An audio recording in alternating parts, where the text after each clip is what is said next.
ये भी आया है, लगता है इनका कुछ संदेशा लेकर आया होगा। देखिए, हाँ हाँ यही है, हाँ यही है। देखिए देखिए क्या बोल रहा है, मर जाऊंगा बोल रहे उनके बिना। हाँ हाँ हाँ, अब देखो वो जा रहा है। अब वो समझ गए ना, इतनी आए आज की के। आप मन देख सकत हो हमारे बीच में वो बहुत जन आगे है कि यहाँ मिलना है कि जुलना है कि आप मन देख सकत हो। आए देखन, देखिए नीचे में देखिए, और दो दो नमूने और आगे नाच रहे हैं, जो सदमे में है फिर भी नाच रहे हो, देख सकते हैं आप।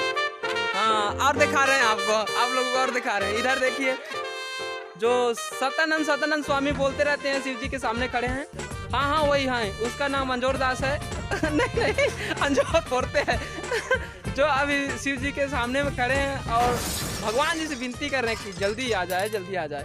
वो रो रहे थे भाई, उसको चुप कराए हैं और दिखा रहे हैं। हाँ हाँ, और दिखा रहे हैं। हाँ हाँ हाँ हाँ, और देखिए, हाँ वो देखिए, हाँ हाँ वो दे बरखा वाले जी, वो दे। हाँ हाँ बस बस, वो लुका रहे हैं। हाँ लगता है उनका आ गया है। चलिए तो आप ऐलंग खत्म करथन समारिन के डौका बुधारू दे।